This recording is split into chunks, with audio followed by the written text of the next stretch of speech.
Welcome to the Movie Brothers. I'm Ant. This is Kev. Thank you for tuning in to the show.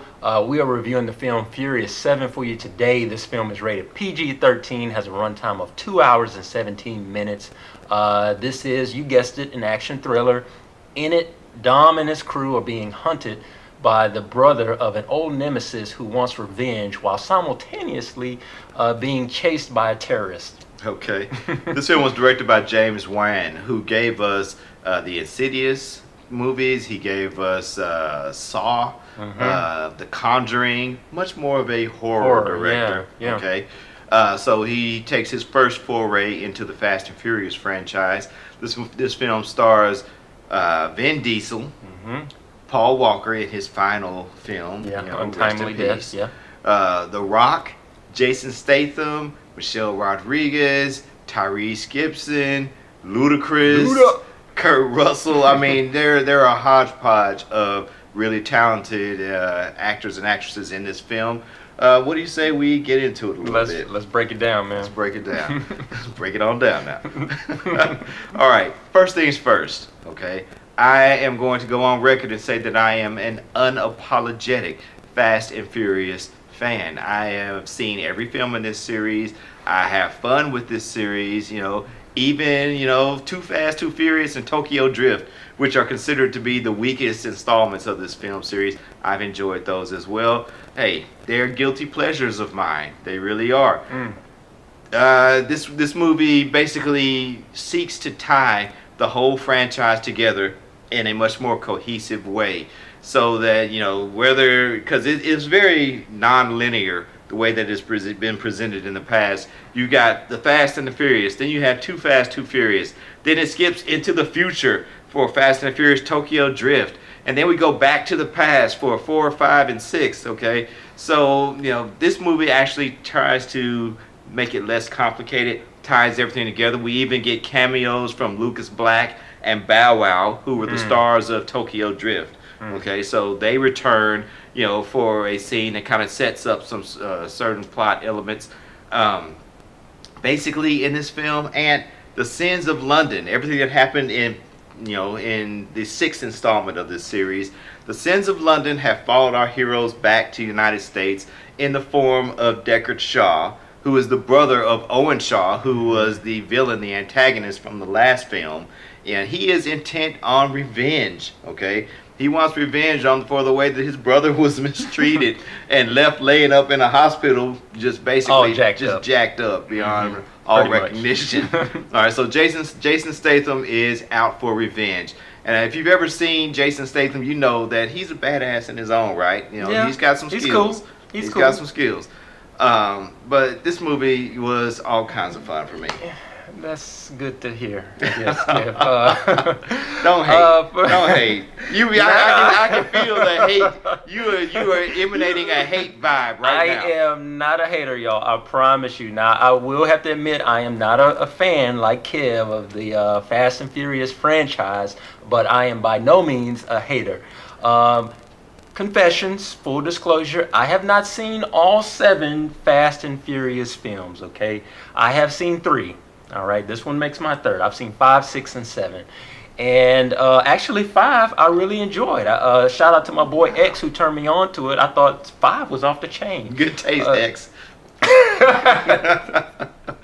I thought 6 was terrible, and here we're talking about 7 right now. Okay, hold on. Weren't you the same brother who gave Get Hard a 7? Yes, I am. Okay. That would be me. But that's neither here nor there. I have never, and also the same brother that y'all know. I love to see all the violence and the explosions and the beatdowns and all of that good stuff. And is a fan of bloodshed. He's a fan of bloodshed. Love to see a good butt kicking. All right. I have never seen this much stuff blown up in my life, man. If the Easter Bunny was in this movie, he would have got his ass blown up. All right, straight up. At one point I thought Hobbs, the Rock, was going to just spontaneously combust. You just see little shreds of an Under Armour shirt just laying there in shreds. Actually, he does combust. He does bust out of a cast very impressively. He has an arm cast, and he just kind of flexes, and it just crumbles and falls. I do have to give it up, though, man. The Rock is just swole. He is swole. He is straight up LA swole. I have never seen a Joker that big, man. He's a big boy. He works out in his sleep. But the plot was very disjointed for me, y'all. As Kev was talking about everything that's going on, and so much so that I just, at one point, and the movie's 2 hours and 17 minutes, I just stopped caring what was happening in the plot and who was chasing who and why they were getting chased. And I was just like, hey, man, whatever. Just do what you do. Let's keep wrecking cars and keep blowing up stuff, and we'll see what happens. Hey, man, this movie basically ties a lot of loosely fractured elements of this entire series together. And I really appreciated that. I think that Chris Morgan, the screenwriter, did a good job of making it all sensible to us. And let's be honest, every Fast and Furious movie that comes out tries to up the previous one. Mm-hmm. And this one is no exception. I mean, there's going to have to be a healthy suspension of disbelief, okay, for you to make it through this film. But that's what you expect going into this film, okay? That's what you expect. Nobody comes to these movies expecting Laurence Olivier level acting, okay? Nobody comes into these movies expecting Francis Ford Coppola level directing. Don't try to play me, kid. I feel like you're trying to play me because it's like you're saying that I'm expecting this film to be on that level of like Oscar-worthy performance in film, and good and well we've been doing movies together long enough for you to know that is definitely not me. Okay. I recognize that this is in that action genre. It's just still not making the cut. Okay, I'm sorry, Ann, but that it doesn't make the cut for you. Maybe it wasn't for you, but there are plenty of people that go to these movies for a very specific reason. Yes. The ladies go because they want to see The Rock. They want to see his swole up arms, and they want to see the eyebrow. Right. They go to these movies because they want to see Vin Diesel, and his monotone delivery. Okay. Yeah. They go. Guys go to these movies. Yeah, Rocky. Guys go to these movies because they want to see, basic mayhem. They want to see cars flying all over the place.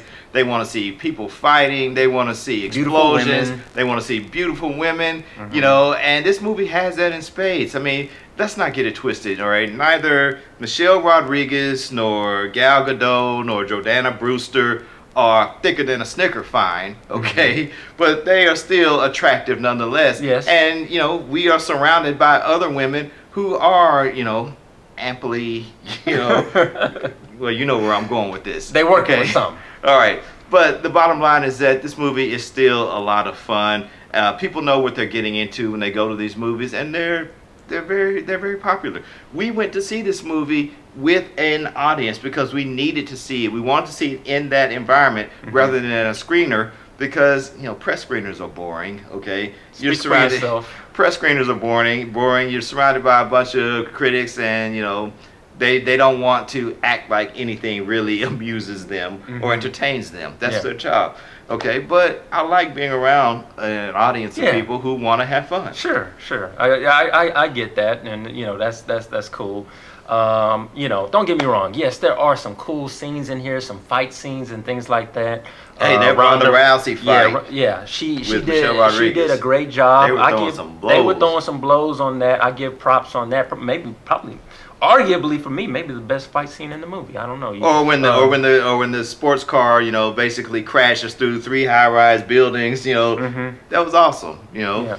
And this is not spoiler. This stuff is in the it's in the trailer. You've seen it. So you've seen this stuff. But there's some cool scenes. You've seen this in the trailer too with the cars parachuting out of the cargo plane. Right. I mean, that stuff is fly, but I just needed a little bit more to kind of make the film more seamless. And not to mention, even with this being an action movie, for me the acting was pretty bad. Suddenly, It was like Ant really needs bad. a little bit more. After Get Hard, suddenly Ant needs a little Yes, bit more. I do, Kev.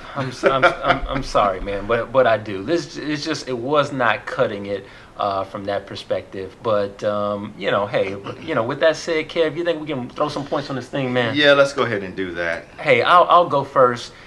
Hey, you guys know how I feel about it. Like Kev, I did see this film with the general audience, and the dominant demographic were guys 15 to 24. At the end of the film, round of applause in the theater. They loved it. I'd say if You you didn't are see any old heads in the theater with you? not really. There were a bunch when I went. I didn't see that many old heads. Me, I'm staring at 40.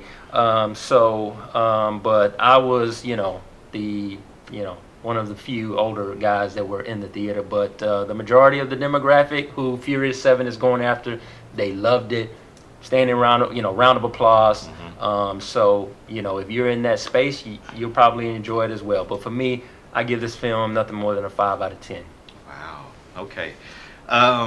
This movie is a Hot Wheels playset come to life. Okay.